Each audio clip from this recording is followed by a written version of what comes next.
Israel ने पहले Hamas के मुखिया इस्माइल हानिया को निपटा दिया और अब उनके उत्तराधिकारी याया सिनवार को भी राफा में ढेर कर दिया। सिनवार की मौत के बाद इजराइल इसे अपनी एक बहुत बड़ी जीत मान रहा है। वहीं दूसरी तरफ लेबनान का हिजबुल्लाह नसरल्लाह की मौत के बाद घायल शेर की तरह इजराइल के ऊपर ताबड़तोड़ हमले कर रहा है। हिजबुल्लाह ने युद्ध शुरू होने के बाद से इजराइल के भीतर कई बड़े हमलों को अंजाम दिया, जिसमें आईडीएफ को तगड़ा नुकसान हुआ है। और इसी कड़ी में अब हिजबुल्लाह के लड़ाकों ने आईडीएफ पर एक बहुत बड़ा अटैक किया है। दरअसल इजरायली ब्रॉडकास्टिंग कॉरपोरेशन के अनुसार लेबनान के बॉर्डर इलाके में एक गांव के भीतर एक बिल्डिंग पर आईडीएफ के जेट्स ने कई बार हमले किए थे और उसके बाद छानबीन करने के लिए बिल्डिंग में जब इजरायली सैनिक घुसे तो रिपोर्ट्स के मुताबिक वहां पहले से ही हिजबुल्लाह के लड़ाके मौजूद थे, लेकिन किसी तरह वो बिल्डिंग की छत पर पहुंच गए और वहां से उन्होंने आईडीएफ के जवानों के ऊपर फायरिंग कर दी। इस हमले में एक कंपनी कमांडर समेत 5 इजरायली अधिकारियों के मारे जाने की खबर है और बड़ी संख्या में इजरायली सैनिक घायल हुए हैं, जिनमें से 9 गंभीर रूप से घायल हैं।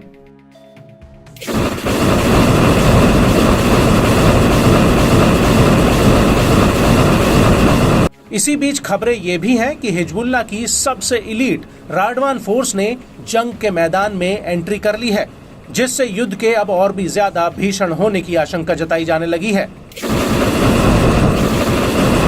आपको बता दें कि जब हिजबुल्लाह के लड़ाकों ने ये हमला किया तो उस वक्त रफा के अल रयान इलाके में अल कासिम ब्रिगेड ने भी आईडीएफ के ऊपर एक बहुत बड़ा अटैक कर दिया। अल कासिम ने यहां पर इजरायली सेना के रास्ते में बारूद बिछाकर उसे उड़ा दिया।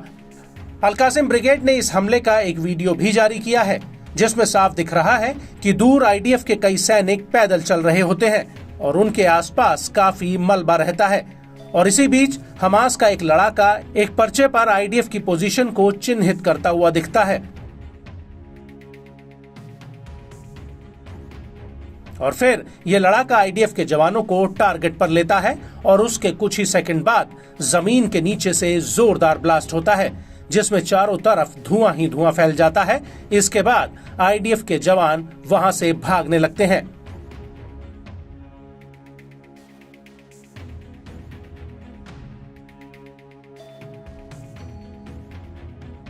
और इस हमले के बाद अल कासिम ने पश्चिमी जबालिया कैंप के अल फलूजा इलाके में आईडीएफ की 2 बख्तरबंद गाड़ियों पर अल यासीन 105 गोले दागे। अल कासिम का कहना है कि उसने जबालिया कैंप में आईडीएफ के ऊपर एक और बहुत बड़ा हमला किया। यहां पर अल कासिम के लड़ाकों ने इजरायली पैदल सेना के ऊपर टीबीजी गोलों से हमला किया। अल कासिम का दावा है कि उसने इजरायली सेना के ऊपर बेहद ही करीब से हमला किया है। आपको बता दें कि अल कासिम के हमलों के बीच लेबनान बॉर्डर पर हिजबुल्लाह के लड़ाकों ने भी मोर्चा संभाल रखा था। हिजबुल्लाह का कहना है कि उसने किर्यत शमोना पर रात के अंधेरे में रॉकेटों का एक जत्था फायर किया और इस हमले के बाद उसने अल लबोने हाइट्स पर गाइडेड मिसाइल से आईडीएफ के एक मेरकावा टैंक पर हमला कर दिया। हिजबुल्लाह का दावा है कि इस हमले में टैंक के चालक दल को तगड़ा नुकसान हुआ है।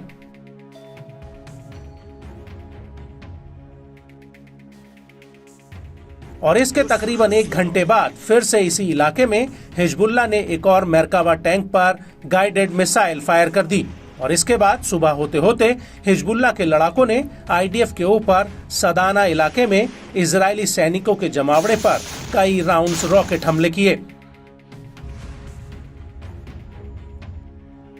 हिजबुल्लाह का कहना है कि उसने इसके बाद बरख्ता फार्म्स में भी आईडीएफ के जमावड़े पर रॉकेट बरसाए हैं और इस हमले के दौरान ही फिर से सुबह करीब 9 बजे अल लबोने हाइट्स में 2 मेरकावा टैंकों पर गाइडेड मिसाइलें दाग दी।